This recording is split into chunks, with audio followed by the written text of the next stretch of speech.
Hey everybody, welcome back. We're going to take a look today at the latest beta version 1.6.11 for Microsoft Flight Simulator 2024. At the top there, you can see the results of today's flight from Atlanta to Dallas. At the bottom are the results from the previous beta 1.6.7 for the same flight with the same settings.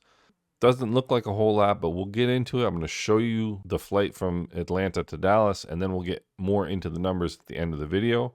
So stick around and check it out.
$2,500.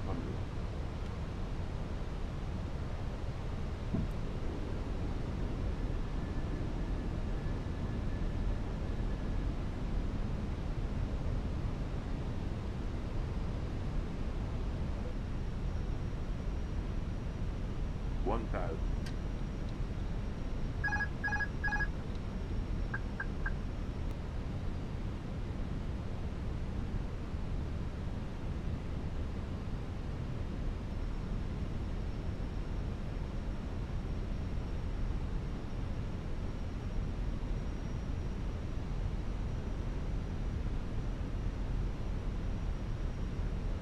$100 above.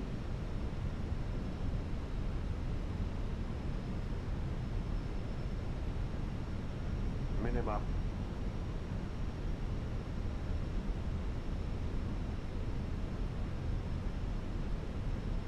$100. 50, 40, 30, 20. Retard.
Taking a look at the numbers here, the flight from today in 1.6.11 is at the top. The previous beta version 1.6.7 is at the bottom.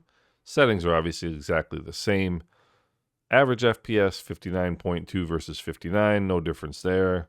1% FPS low, a little better in the latest release, 28.7 versus 27.9. A little bit worse than the previous version in 0.2% FPS low, 21.8 FPS. These numbers don't really differentiate the two betas. The next set of numbers do. So these are frame times. Again, the green is today's flight 1.6.11. The orange is the previous flight. You can see the frame times generally are a bit better. You can see on the scale here along the top. You can see more spikes, in my opinion, in the previous version. You have more spikes in the orange. Definitely more spikes coming in here to Dallas in the orange. But here's where we really start to see a little bit of a difference. So the green you can see is slightly below the orange. In other words, 1.6.11 is slightly better than 1.6.7 up until we get about to the 99th percentile. And then you can see 1.6.7 starts going up and up and up and up. 1.6.11 takes a little longer before it starts going up. 1.6.11 is definitely better. But if you come down here and really look at it, there is a difference here around the 99th percentile, 99th to 99.5. So there is a difference. So basically what this is telling us is they are getting better and better as this beta goes on. The performance is getting better, albeit slightly, but it's getting better.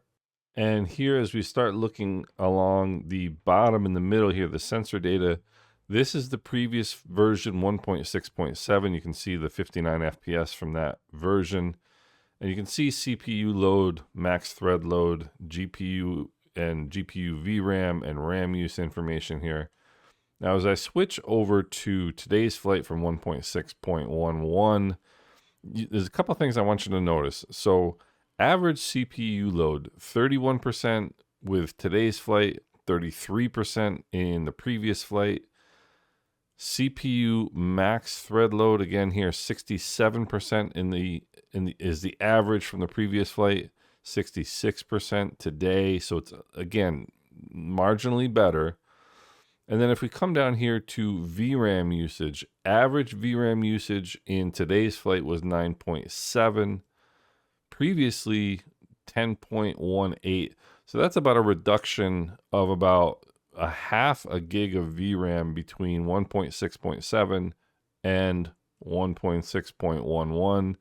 Also, curiously, 1.6.11 uses a whole lot less RAM, a lot less PCU RAM, or PC RAM rather, which I kind of don't really understand why, but it does.